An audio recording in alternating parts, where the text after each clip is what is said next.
Alors, nous allons laisser Lydia poser sa question. Oui, en fait, je voulais demander, il y a des familles où il n'y a pas, dans toutes les familles, il n'y a pas des gens qui ont fait des rituels avec des esprits et compagnie. Des fois, surtout quand on est religieux, quand on parle de foi, je me dis que souvent, c'est ton destin, en fait. C'est ton destin de ne peut-être pas avancer. Peut-être que, voilà, c'est Dieu aussi qui a voulu ça pour toi. Pas nécessairement que tes parents ont adoré des choses. C'est juste ta vie, en fait. On va laisser Mme Yvette répondre. Oui, alors je voudrais dire déjà merci et dire que je ne pense pas que Dieu ait créé quelqu'un pour son malheur. D'accord. Exactement. Parce que toute personne qui vient au monde a ce désir de progrès. Et je pense que Dieu l'a même mis en l'homme, à telle enseigne que toute personne qui se sent limitée sent un malaise. Parce que le projet de Dieu, selon l'Écriture, c'est pour nous des projets de paix et non de malheur. Donc Dieu ne peut pas mettre quelqu'un au monde et puis dire, bon, je veux limiter cette personne à tel niveau, parce que chacun de nous est un champion. Est-ce que ça veut dire que toutes les personnes, et il y en a des centaines, toutes les personnes qui n'arrivent pas à évoluer dans leur vie, c'est nécessairement que leur famille, leurs parents ont signé des pactes. Souvent, ce n'est pas leur propre comportement qui les Voilà, exactement, c'est aussi ça. Là, effectivement, il faut le dire. Ils payent leur karma aussi. Il faut le dire, il faut dire aussi, il y a plusieurs origines. Il y a plusieurs origines. L'homme de Dieu a parlé tout à l'heure des réclamations, mais il y a également les malédictions. Il y a également la situation de péché que nous-mêmes, nous allons ben voilà, c'est à ça que chercher. je réponds, il faut comprendre qu'il y a plusieurs origines au problème de limitation qu'une personne peut connaître. C'est pour ça que l'accompagnement n'est jamais un accompagnement de groupe. Il faut que l'accompagnement se fasse de manière individuelle, de sorte qu'on puisse, avec la personne, identifier la source de ce blocage, la source de cette limitation et pouvoir la traiter. Il y a des liens. Il y a le phénomène de mari de nuit, les esprits incubes et succubes. Il y a également... Incube et succube. Oui.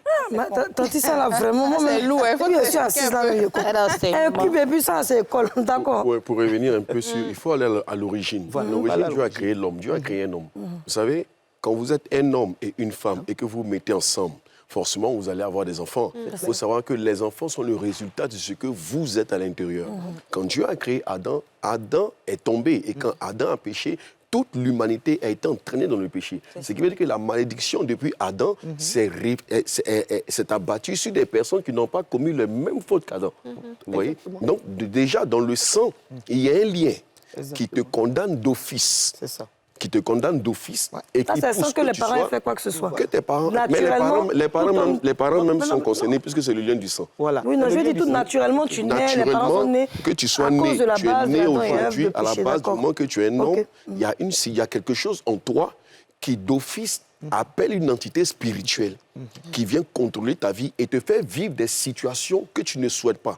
Tu veux avancer, mais il y a une force spirituelle. Si la famille n'est pas spirituelle, si elle ne prie pas, ce n'est pas chrétien, mais si elle ne prie pas, cette famille-là va appeler, ou encore elle va être obligée de manager avec un esprit. Il faut savoir que la nature aurait du vide. Et que manager un esprit, c'est-à-dire... C'est-à-dire manager un esprit, c'est-à-dire qu'elle est obligée de vivre avec cet esprit. Il y a une force spirituelle qu'elle va avoir en rêve, auquel elle ne saura pas comment donner un nom, mais cet esprit-là vient lui parler à l'oreille.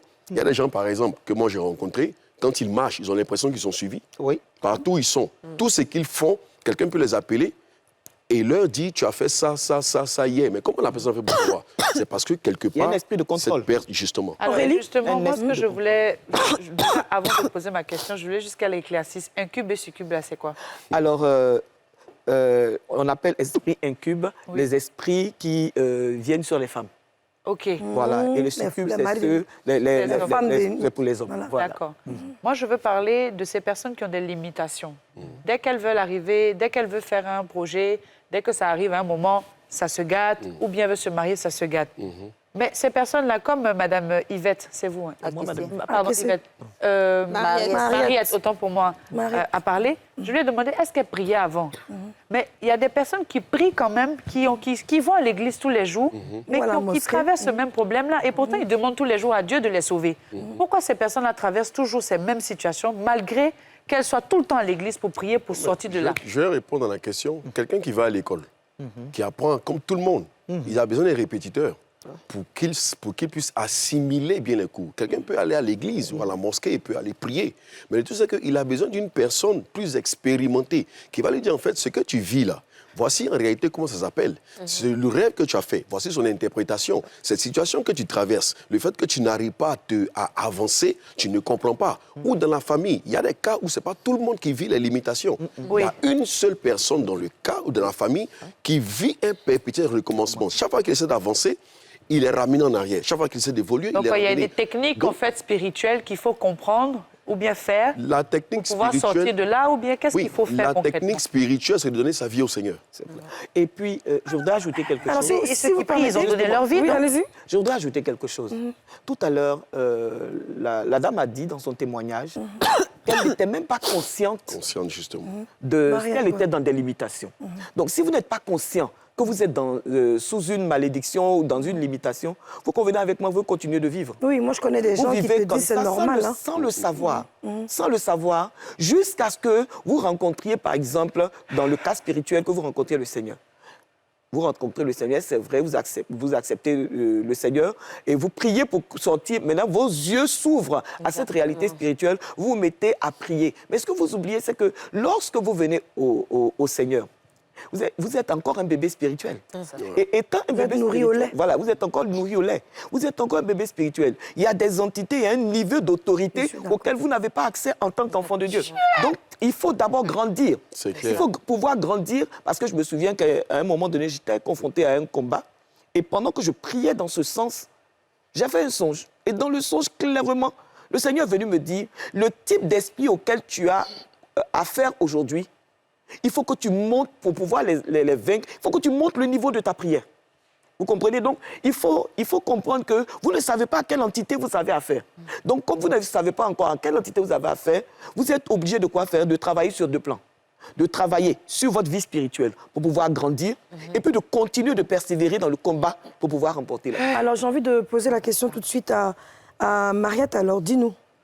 Est-ce que ce que le pasteur et la dame de Dieu disent, ça te concerne? Parce que, comme Aurélie l'a dit, tu priais Dieu, mais tu ne te rendais pas compte de ta situation. Oui, Donc, jusqu'à ce que ignorante. Parce mais quelle est la prière que tu fais aujourd'hui qui est différente de l'ancienne? C'est ça. Nous, on veut savoir. Il faut donner aussi. Je sais maintenant. Je sais, avant, je ne savais pas quel combat mener. Je ne savais pas quel esprit combattre. Maintenant, je sais ce que c'est. Donc, et c'est quoi? Je m'attaque à l'esprit de limitation, de perpétuel recommencement. Donc, c'est comme ça que je prie. Je veux ajouter un truc par rapport à ce que... Parce qu'avant, je ne savais pas. J'ai reçu une personne, j'ai reçu quelqu'un, je reçois la personne, l'esprit a ouvert mon esprit, j'ai vu ce qui s'est passé dans son passé. Et je lui ai dit, il y a quelqu'un qui dit, tant qu'elle sera là, il n'y a même pas 2 jours, tant qu'elle sera là, il ne se mariera pas. Tant qu'elle sera là, il ne se... Pourquoi? Parce qu'ils se sont mal séparés. Parce qu'ils se sont mal séparés. Elle dit, tant qu'elle vivra, lui... Ok, ça, tu parles d'une relation. Ça, c'est une malédiction. Donc, c'est pas un esprit, quoi que ce soit. Non, mais un homme qui a menti la dame. Le problème, c'est que cette dame consultait les choses et elle avait une influence. Elle savait tout ce qui... Elle avait comme une caméra spirituelle qui le suivait partout où il allait. Et donc, je lui ai dit, le pays, puisqu'il était hors du pays, il a rencontré la personne et tout, il dit, quand il va d'un endroit et qu'il va s'épanouir, la personne l'appelle. Tu es dans tel endroit, tu causes avec telle femme. Tu fais ci, tu fais cela. Alors là... Il faut arrêter ça. Il dit, mais il était perturbé. Et pendant qu'on était en train d'échanger, je lui ai dit, par l'esprit de Dieu, je lui ai dit, mais il y a quelqu'un, vous vous êtes séparés, mais vous êtes mal séparés. Et à cause de sa personne, dit que tu ne vas pas avancer, tu ne pourras jamais te marier, ni être même épanoui. Et le type, ça allait bien chez lui. Mais ses affaires sont tombées. Donc il y a une situation qui l'a ramené. Pourquoi? Parce qu'il y a quelqu'un. Oui. À cause du fait qu'ils soient mal séparés, la personne a prononcé des paroles. Alors Monique, oui. Et toi, qu'est-ce que tu penses de tout ça? Est-ce que toi aussi tu priais avant? Avant, je ne priais pas assez. Excusez-moi. Bon, au fil de tout ce qui s'est passé... Après le 2e magasin, est-ce que tu peux continuer? Après le 2e magasin, j'ai eu un 3e magasin. D'accord. Là-bas, c'était la concurrence. Mais quand tu arrives là-bas les matins, c'est les poulets morts devant ton magasin. C'était un truc vraiment très mystique. Et j'ai commencé à avoir peur. Parce qu'un jour, j'ai marché même sur un truc sans m'en rendre compte. Mon pied s'est enflé. Wow. J'ai fait pratiquement 3 mois sans marcher. Et je me dis, mais pour une histoire de magasin où je aspire à évoluer, à grandir dans ma vie, tout ça est en train de se passer. C'est pas un seul, c'est pas deux, c'est 3. Donc, j'ai commencé à rechercher, en fait, l'aide de Dieu parce que je me dis que le problème, peut-être, c'est pas simple. Ouais. On ne peut pas échouer à plusieurs reprises comme ça. C'est ça, perpétuel recommencement. Voilà. Donc, après, je me suis confiée à des hommes de Dieu et ils m'ont dit qu'ils ont mis une limitation sur ma vie, en fait. Ça. Donc, ce qui fait que j'ai de l'argent, en fait, pour investir, mais on me laisse d'abord investir. Et quand tout est bien, et on bloque tout. C'est-à-dire que même si tu allais prendre crédit à la banque, que tu as eu ton argent, tu investis dans ton business, je te reconnais, hein, direct dedans, tu investis net, c'est là que ça se bloque. C'est là que ça se bloque. Mais avant ça, on ne te prévient pas qu'est-ce que tu vas aller faire là-bas. On ne te prévient pas, non. Ah, c'est pour ça que beaucoup parlent de checker. Hein. Le check, oui, excusez-moi, mais ça me grattait la bouche. Non, pour aller dans son sens, pour aller dans son sens, en fait, il faut comprendre qu'il y a des limitations par rapport à des examens comme elle a vécu.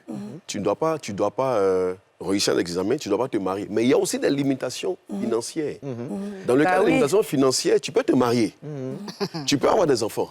Mais tu n'es pas censé être riche. C'est ça. Ça, c'est une limitation financière. Donc, quand tu es en train d'arriver au point où tu dois être riche, il y a une situation, un imprévu qui va arriver, comme cet homme qu'elle a embauché, qui était bien au début, mais il y a un esprit qui avait lui communiquer une pensée. Parce que dans le monde spirituel, il y a comme une horloge qui dit que c'est sa saison de réussite. Donc, il faut bloquer ça. Mais alors, Il y a même des femmes, hein, rapidement, pour dire, il y a même des femmes qui... Une minute, si tu permets. J'ai envie de te poser la question. Est-ce que toi, c'est pas parce que tu parles de tes projets aussi à tout le monde que tes projets ont échoué, non? Non. D'accord.